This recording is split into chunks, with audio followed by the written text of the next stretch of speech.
37, verse 3. Proverbs. Proverbs chapter 3, verse 5 to 6.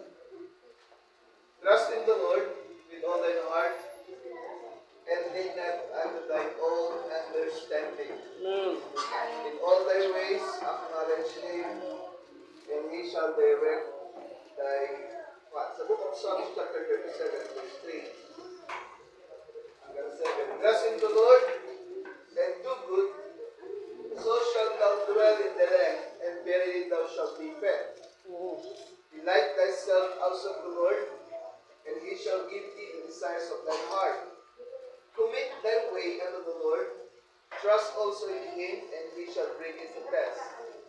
And he shall bring forth thy righteousness as the light, and thy judgment as the noonday. Rest in the Lord, and wait patiently for him. Fret not thyself because of him who prospereth in his way, because the man who bringeth wicked device to pass. So sa mga ito, tayo natin yung po, tayo mga sa Heavenly Father, salamat Lord sa iyo sa pag-ito. At tulungan mo, bawat isa Panginoon, and mga ng iyong kapila. Best mo, bawat isa Panginoon, sa gawain ko. Ang mga kapatiran, Panginoon, marami mo po sa ganang biyaya. Amen. Ito tayo po mga kapatid.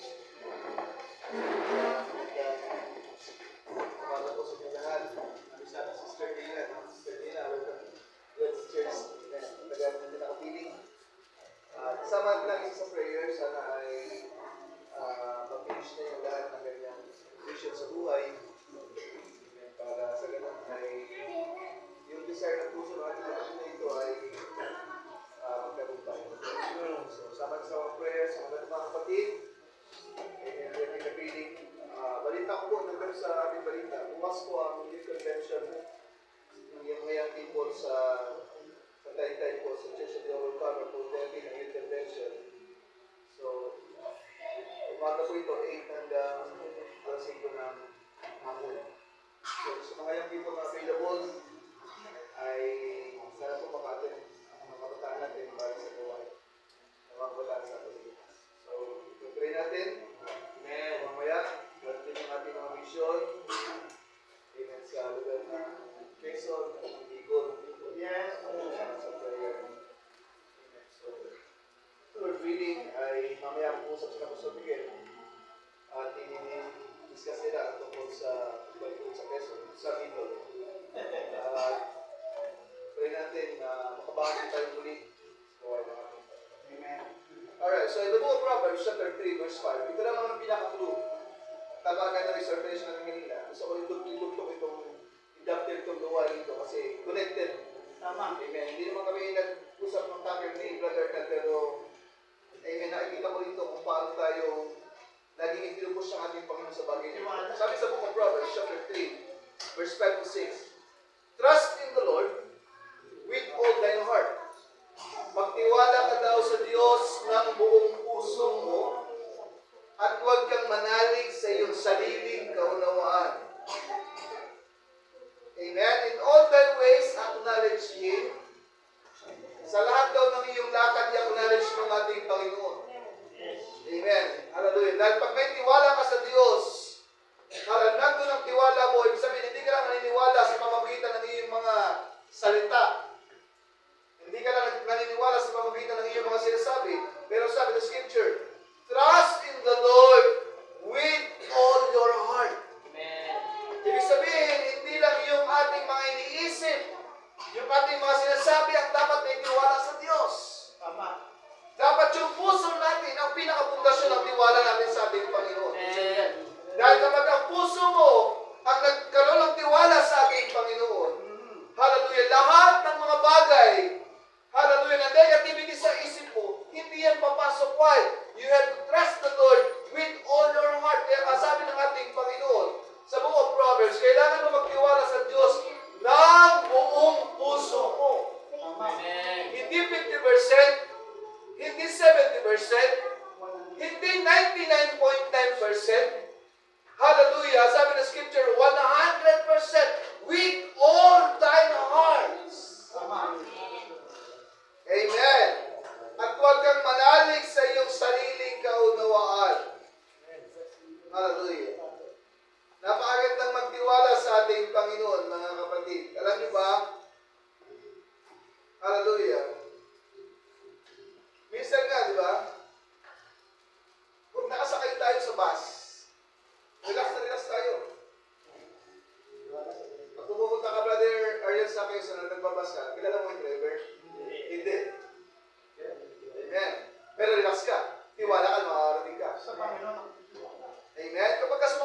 sa bangka, sa barko. Kilala niyo ba yung captain? Hindi din. Pero may tiwala ka. Relax ka, nakaupo. Pag nakasakay tayo sa aeroplano, ako basta sumakay lang sa aeroplano, ay hindi ko makilala yung driver, hindi ko nakikita yung piloto eh. Pero relax ako sa bangko. Amen? But I don't know the pilot. Pero sa buhay natin, why don't we relax? Knowing that God is in control. Amen. Pero bakit sa buhay natin, hindi tayo makapag-relax? Samantalang alam natin ang Diyos ang may kontrol ng lahat. Nagtitiwala nga tayo sa piloto, hindi natin nakikita eh, di ba? Tiwala nga tayo sa bus driver na hindi natin kilala. Tiwala nga tayo sa mga kapitan ng barko na hindi natin kilala kung sino siya, kung ano mangyayari. Pero bakit sa Diyos hindi natin magawa magtiwala? Wala ka sa Panginoon. Amen. Hallelujah. You know what? God is in control. We can trust strangers. Nagtitiwala tayo sa mga estrangero, sa mga hindi natin kakilala. Hallelujah. Nagtitiwala tayo sa mga bagay na yan. Pag may sinabi sa atin sa mga seminars, nagtitiwala tayo. Pag may sinabi sa atin sa mga meeting, nagtitiwala tayo. Why don't you trust God? God is in control. Hallelujah. Kapag ang tiwala mo, hallelujah, ay nasa ating Panginoon at alam mo na ang buhay mo ay nasa kanyang kamay. Amen. Amen. Ang titiwala nga tayo sa iba, doon pa kaya sa may hawak ng ating kinabukasan. Amen. God holds our future. Amen. At bakit hindi natin ibigay yung buong tiwala natin sa ating Panginoon? Stop stressing. Bakit natin pa kayo stress? Yung worrying. Just let go. Keep doing your part. Gawin mo lang ang iyong trabaho sa ating Panginoon. Amen. Hallelujah. Kung paano yung driver, hallelujah, kung ginagawa niya yung kanyang trabaho bilang isang driver, gawin mo lang din ang trabaho bilang pasahero. Magtiwala ka sa driver, hallelujah. Because when you trust in the right hands, everything falls into the place. Pag nagtiwala ka sa Diyos, hallelujah, sa tamang kamay, sa kamay ng ating Panginoon, dadaling ka niya sa tamang lugar. Amen. Hallelujah. Sabi ng Biblia, trust in the Lord with all thine heart. Purihin ang ating Panginoon. Hallelujah. Book of Psalms, chapter 37, verse 3. Trust in the Lord and do good. Napakaganda ng scripture. Magtiwala ka sa ating Panginoon, pagkatapos ay magkuyakoy ka na. Matulog ka. Hindi na sabi ng scripture. Trust in the Lord and do good. Pag nagtiwala ka sa Diyos, abay dapat gagawin mo ang tama na ginagawa dapat. Hindi pwedeng nagtitiwala ka lang tapos hindi ka gumagawa ng tama. Lord, kaya nagtiwala ko sa iyo, pero nandun sa bahay mo, nagkukuyakoy ka. Amen. Hallelujah. Nalimutan mo Wednesday pala. Naalala mo Thursday na. Praise God. Hallelujah. Gabi, kumento man ba naman sa bahay? Pero siya yung dalawa, alas 11, pagpapong 11 o'clock. Amen. Hallelujah. Sabi ng Biblia, pagtiwala ka sa Diyos at gumawa ka ng mabuti. Hindi sinasabi gumawa ka ng mga bagay na sarili mong pasya. Kasi nga sabi sa Scripture ko, promise, diba? And lean not thine own understanding. Ibig sabihin, yung tiwala mo, hindi yan sa mamamagitan ng sarili mong pasya, kundi ito yung tiwala mo sa Diyos. Amen. Pag nanalo ka sa sarili mong dahilan, at sa sarili mong pasya, hindi yan sa pasya ng ating Panginoon. Sa tao. Amen? And do good, so shalt thou dwell in the land, at ikay manirahan sa bayan, and verily thou shalt be fed. At ikay pakakainin ng ating Panginoon. Nagtiwala ka sa Kanya. Tapos gumawa ka ng mabuti. Amen? Dadalhin niya sa magandang bayan, sa tamang lugar, at pakakainin ka ng ating Panginoon. Pagkatapos mo magtiwala, delight thyself also in the Lord. Amen. Delight thyself. Ano sa Tagalog yung delight? Tingnan nga natin. Psalms chapter 37 verse 3. Para makita natin yung scripture. Book of Psalms. Dito pagkakasunod-sunod ng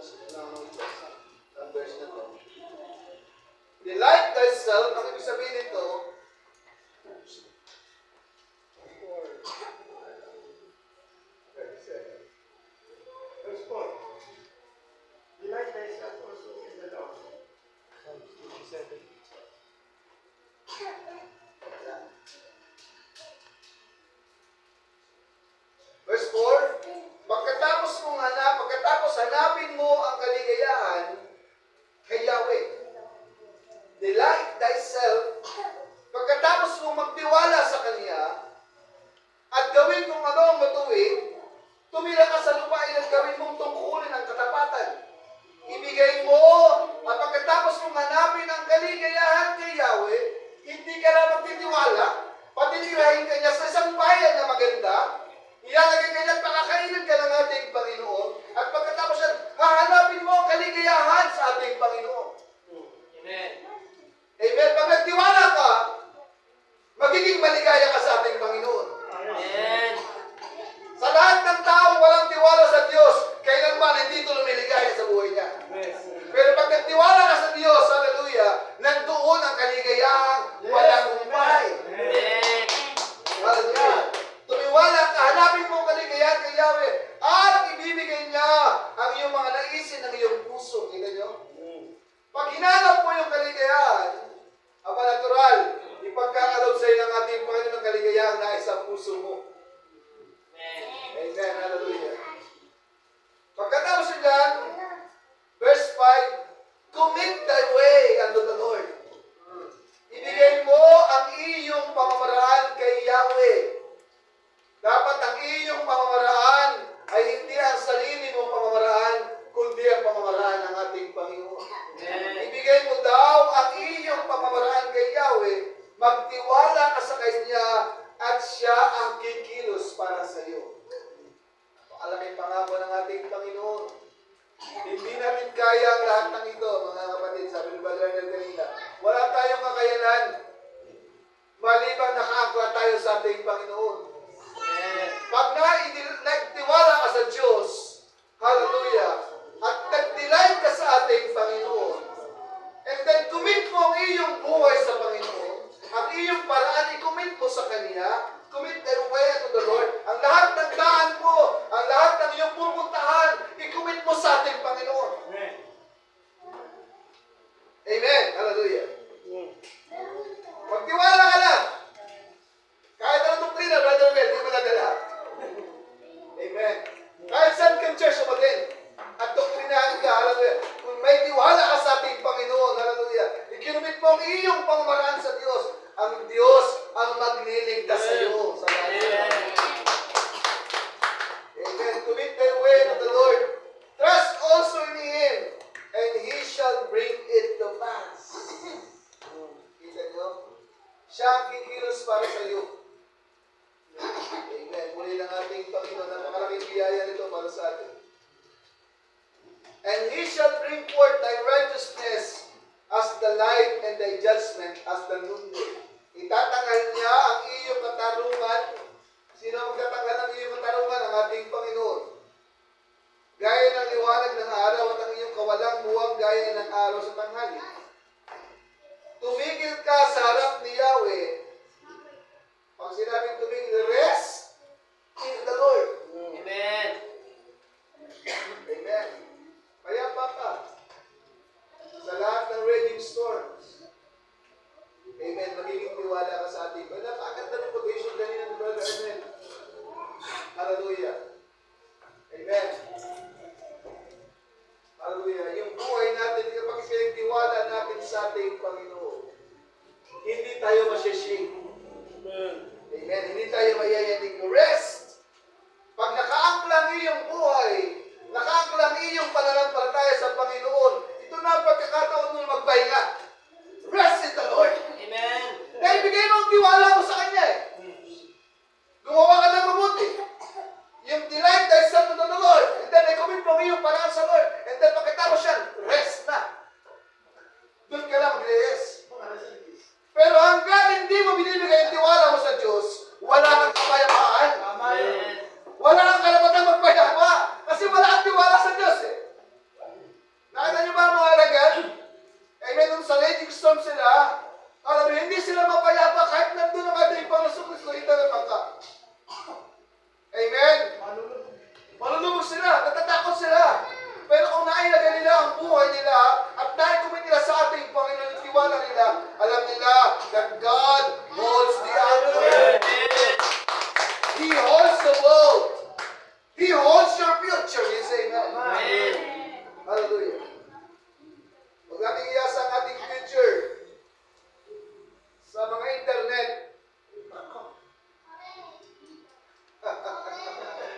Praise the Lord. Sa mga bagay ng sanlibutan. Sa mga online games. Rest in the Lord. Magtiwala ka, tumigil ka sa harap ni Yahweh. patiently.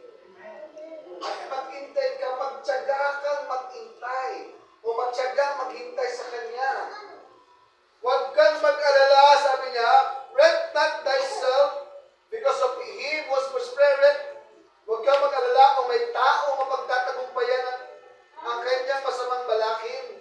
Kung ang tao ay gumagawa ng masamang plano, huwag kang magalit at madismaya. Cease from anger. Huwag kang mag-alala. Ito ay gumagawa lamang ng problema. Sabi ng Panginoon. Tama. Pag yung kapitbahay mo, inaasal ka, Brother Ruel, huwag kang mag-alala. Huwag kang magalit. Amen? Huwag kang magalit at madismaya. Yung kapitbahay mo na to, kahit gawin ko na mabuti, masama pa rin ako sa kanya. Parang una talaga. Amen. Sabi ng Scripture, huwag kang magalit at madismaya. Huwag kang mag-alala, sabi niya. Ito'y gumagawa lamang ng problema. Kasi pagka pinatulan mo siya, pag dumadaan ka, "Oy, pastor! Pumunta ka naman sa church!" Ayan naman, banal na naman sa brother. Huwag kang magalit. Huwag kang madismaya. Gumagawa lamang siya ng problema. Sabi ng Scripture, ang mga paggawa ng kasamaan ay aalisin, pero ang mga naghihintay kay Yahweh ay magmamana ng ibain. Amen ang ating Panginoon. Amen. Sabi ng propeta ng ating Panginoon sa picture ni Job, "So, I trust in the Lord." Amen. Whatever it is, ano man ito, nagtitiwala ko sa ating Panginoon. All things work together for good. Book of Romans chapter 8 verse 28. You just can't lose when you became a Christian. Nung maging Kristiyano ka, mula nang tanggapin mo ang ating Panginoon, hindi ka naging talunan. Amen. Yes, amen. Huwag mo sabihin kay Kristiyanong talunan. When you became a Christian, you cannot lose. Hindi ka kailanman natalo. Huwag mong isipin talo ka. Kasi hindi mo nakuha yung mga bagay na dapat na tinatamasa mo ngayon. Lugi ka. Kasi imbis na nagkapasasa ka ngayong linggo, nasa church ka. Hindi ka lugi. Amen? Amen. When you become a Christian, you cannot lose. Just can't lose. Just trust in Him. Magtiwala ka sa Kanya.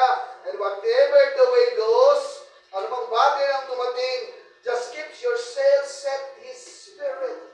Hayaan mo ay kayo maglayag, amen, sa ilalim ng Kanyang presensya. Amen. Sabi sa inyo, kung nagpito kanina just keep yourself set to His Spirit. Sabi niya, He will guide you into the harbors. Amen. Kanina naglayag si Brother Randel. Ngayon dadalhin ko kayo sa pantalan. Sabi niya, pagkatapos mo maglayag, hallelujah, at nalagay mo ang iyong angkla sa gitna ng barko, ng lakas ng alon, pagkatapos ito, igagay ka ng ating Panginoon, padaong doon sa daungan. Amen. Amen. Hindi ka nahihiwa sa gitna ng malakas na unos. Hallelujah. Sabi ng Scripture, sabi ng propeta, He will guide you into the harbor. Hallelujah. Dadalhin ka na sa daungan. Amen. Amen. Hallelujah. Hindi lahat ay raging storms. Hindi lahat ng buhay natin ay puno-puno ng problema. Dahil parang matatanggal din ang lahat ng ito. Hindi tayo laging may sakit. It's amen. God will guide you into the harbor. Amen. And it will be alright. Sabi ng propeta ng ating Panginoon. Pag nadala ka niya ng doon sa daungan, yung bangkang sinasakyan mo, walang iba, kundi ang Word of God. Sabi na sa brother kanina. What is that? The Word of God. At kapag sumakay ka dito, amen, siyang magagay sa iyo hanggang sa makarating ka sa iyong pupuntahan. Amen. Huwag ka lang magtiwala sa iyong sariling doon. Sabi ng Scripture, lean not thine own understanding. May isang kwento sa Biblia. Gusto ko ikwento sa inyo. Hindi ko na mabasahin yung buong story. Sama-isa natin. Kung nabasa nyo si Jephthah, sa book of Judges chapter 11 verse 29, mababasa niyo siya. When the Spirit of the Lord came unto Jephthah, and he passed over Gilead, and Manasseh, and passed over Mizpeh and Gilead, Ismael, Gilead, he passed over unto the children of Ammon. Si Jephthah po ay anak ng Gilead sa isang harlot. Dahil nga si Jephthah ay hindi lehitimong anak, anak lang siya sa ibang babae, ay hindi siya tinanggap ng kanyang mga kapatid. Tapos ay itinaboy siya. Cast out. Tinakwil. Amen. At pagkatapos ito, ay tumindig ang mga ang bayan ng Ammon at nakipagbaka sa mga bayan sa bayan ng Israel. Amen. At wala silang magawa kundi lumapit kay Jephthah. Yung mga elder ng bayan ng Israel lumapit kay Jephthah at sabi, Jephthah! Jephthah! Jephthah! Sabi niya, pwede bang pamunuan mo kami sa labanan? Sabi ni Jephthah, eh ba hindi ba't ako'y inyong dinaboy? Hindi ba't ayaw niyo sa akin? Bakit kayo lumalapit kayo para pamunuan ko kayo? Sabi ng bayan ng Israel, kikilalanin ka namin at ibabalik ka namin sa bayan. Hallelujah. Basta ito ay maging head namin at ito ay maging leader namin. Sabi ng bayan ng Israel. Maging pinunong namin. Then pumayag si Jephthah sa kondisyon para maging leader ng bayan ng Israel. Amen. Para makibaka sa bayan ng Ammon. At si Jephthah ay nagbow. Jephthah ay bow unto the Lord. Nagbow siya sa ating Panginoon and said, sabi ni Jephthah, if thou shalt without fail deliver the children of Ammon into mine hands. Pag hindi ako nabigo at nanalo ko sa labanang ito, at ibinigay mo sa akin ang mga anak ni Ammon, sabi niya, then it shall be whatsoever cometh forth of the doors of my house, sino man o anuman ang lumabas, unang lumabas sa pintuan ng aking bahay para salubungin ako. Pagbalik ko, will return in peace from the children of Ammon, shall surely be the Lord's, and I will offer it to you in burnt offering. Sabi ni Jephthah, pag uwi ko sa bahay, pag ako'y nanalo sa gera, yung unang sumalubong sa akin, i-offer ko sa iyo, Panginoon, burnt offering. Amen. At nanalo nga si Jephthah sa gera against the Ammonites. At pag uwi niya ng bahay, alam niyo ba kung sino ang unang sumalubong sa kanya? Ang kanyang nag-iisang anak na babae. Habang sumasayaw, hawak ang tamburin. Kasama ng ibang mga kagalagahan. At instead na maging masaya si Jephthah, nalungkot siya. Kasi naaalala niya ang pinangako niya sa Panginoon. Na pag nanalo siya sa gera, sino mang sumalubong sa kanya, iniisip niya marahil baka yung kanyang pusa o yung aso ang sumasalubong sa kanya. Marahil kadalasan pag pag-uwi niya ng bahay, yung aso malayo pala yung aso ay sumasalubong sa kanya. Malayo pala yung manok niya ay sumasalubong sa kanya. O kaya yung ibon niya. Hallelujah. Kaya sinabi niya siguro marahil sa kanyang sarili na sino man sumalubong sa akin, ano man sumalubong sa akin, whatsoever, hallelujah, that coming out of my house to meet me, you offer sa Panginoon. Ang malungkot na nangyari, mga kapatid, ang anak niya ang unang lumabas ng pinto para salubungin siya. Amen. Kaya lang, nag-commit na siya sa Panginoon. Hallelujah. Amen. Nag-iisang anak. Hallelujah. What's that? Sariling pagkapasya. Amen. Hindi niya inisip na baka paglabas natin niya ng bahay, yung anak niya sasalubong sa kanya. What? Self-understanding.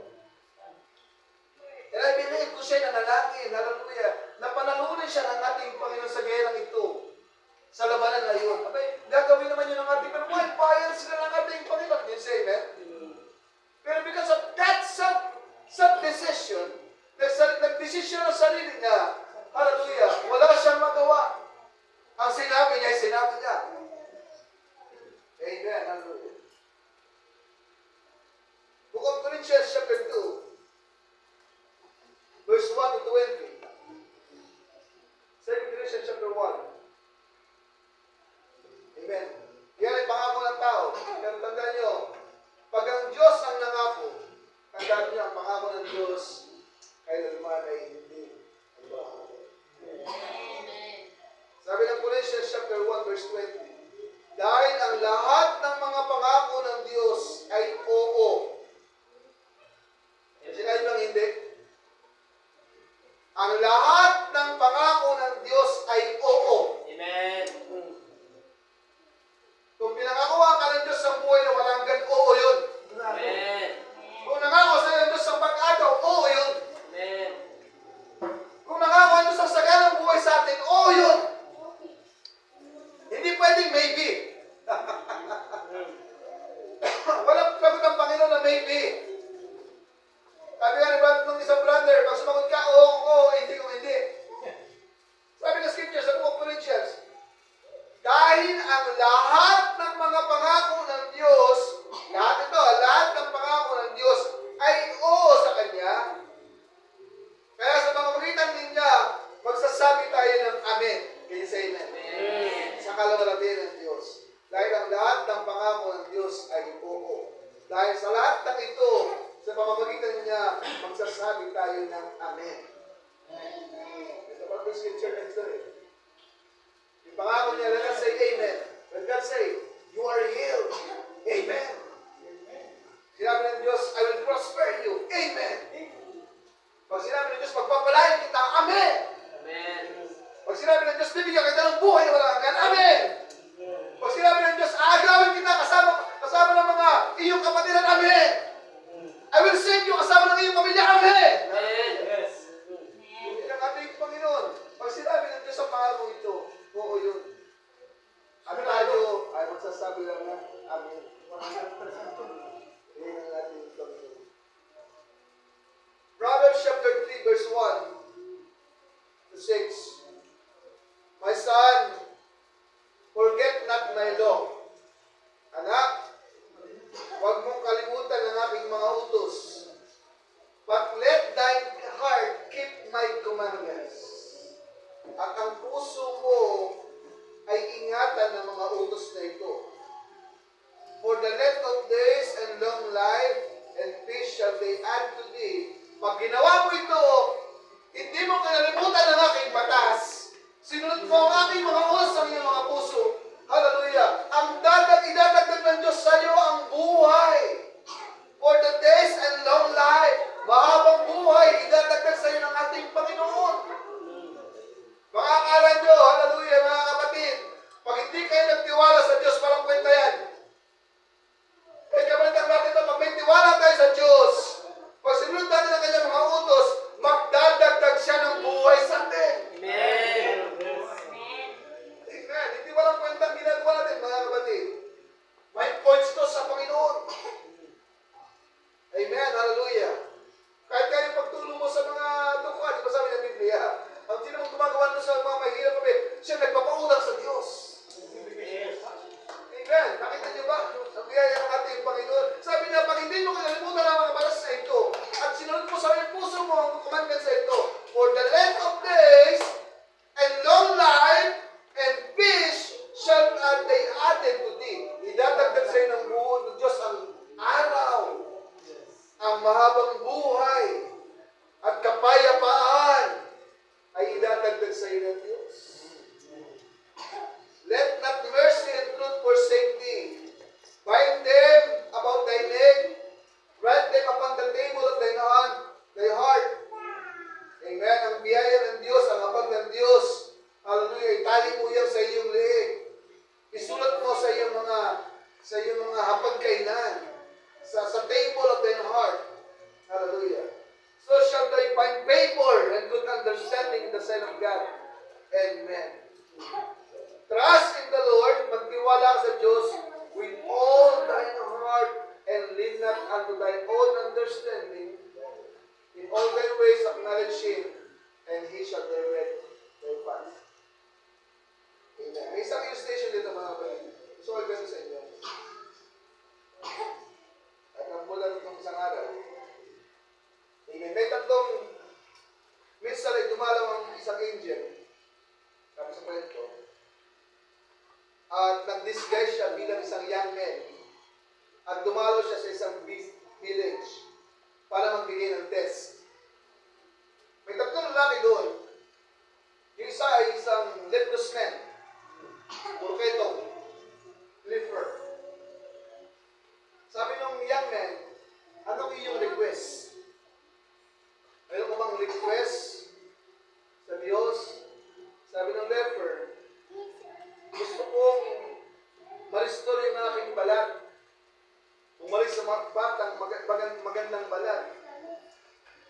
bigyan ako ng isang kamelyo. At pinagkaroon ng Panginoon sa kanya. Gumanda ulit ang kutis ng leper. Parang kutis ng baby. At pagkatapos nun, meron pa siyang isang camel na buntis. Buntis sa camel. Na-receive niya yung kanyang request. And then, yung angel of the Lord nagpunta doon sa yung young man, nagpunta sa isang kalbo. Wala si kalbo yung ano. The bad man. Sabi ng angel sa lalaki, ng young man, anong yung request? Sabi ng kalbo, gusto kong i-restore ng Panginoon sa akin ng magandang buhok. At saka, isang baka. And then, na-receive niya yung kanyang request, tumuko ang magandang buhok doon sa dating kalbo. At binigyan siya ng isang bakang buntis. Okay? And then, sa pangatlo, pumunta yung young man sa isang bulag. Sabi niya, anong gusto mong gawin sa'yo? Gusto mong matanggap? Sabi ng bulag, gusto kong i-restore ng Diyos sa akin ang aking mga mata para makita ko yung mga tao at mga bagay sa paligid. At saka ang isang tupa. And the receipt ng bulag, yung kanyang paningin, plus meron pa siyang isang tupang buntis. Kita nyo? Pinagpala silang lahat. And then, dumating ang panahon, dahil binigyan sila ng mga alaga na may buntis na parami yumaman silang tatlo, na parami nung dating ketongin, yung kanyang kamelyo, dumami ito, at dumami ang kanyang kamelyo, yumaman siya.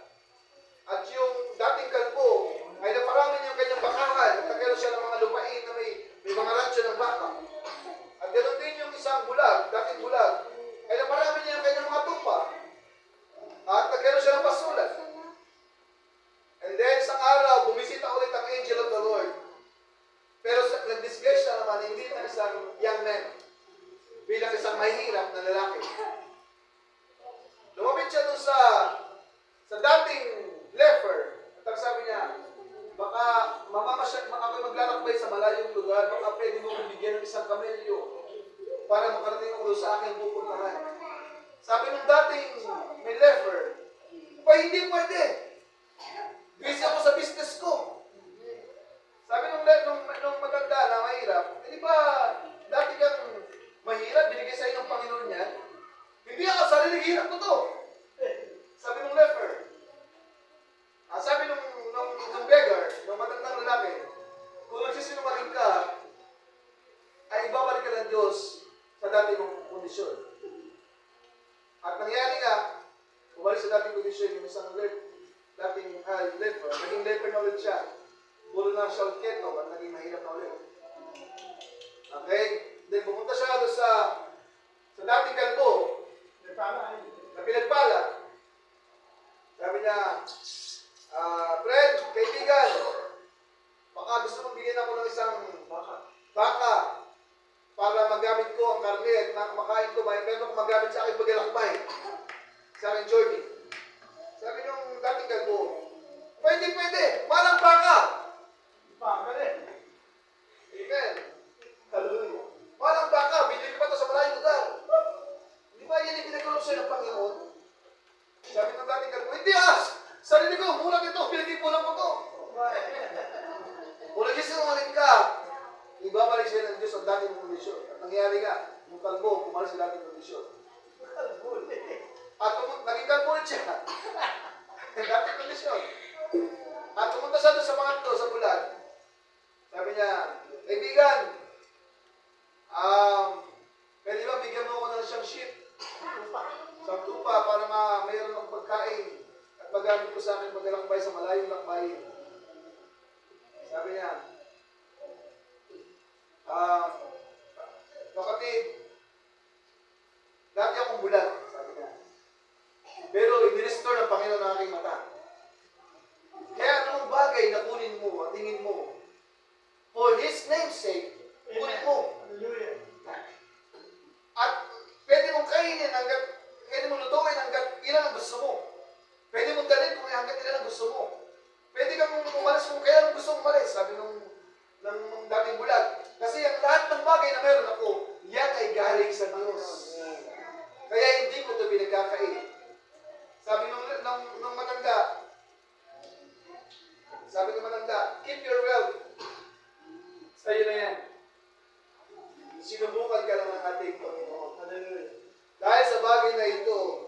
Hallelujah. Pumasa ka sa test ng ating Panginoon.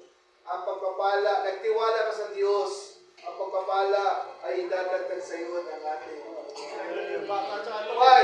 Ibigay lang natin ang buong tiwala natin sa Diyos. Amen. Dahil kung ang Diyos ang nagbigay ng lahat ng ito, at hindi mo ito kunumit sa ating Panginoon, pwede nang kunin ang lahat ng bagay na ito. Sabi ng ating Lord, trust in the Lord and commit thy way. Amen. And do good. Hallelujah. Amen. Gawin mo mabuti ang lahat. Kung pinayaman ka ng ating Panginoon, do good.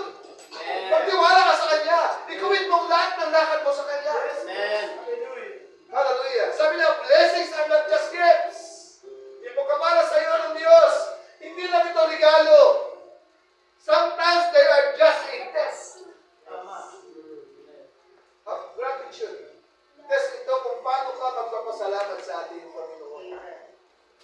Whoever thanks God, who see His blessings in grace, but whoever denies and forgets this losing everything. Sa lahat ng bagay na tinigatan sa ating Panginoon. Hallelujah. Isa lang iwan ko sa inyo mga kapatid. Trust in the Lord with all thine heart. Ibigay mo ang buong tiwala mo sa ating Panginoon. Mahirap ang kondisyon. Mahirap ang buhay natin.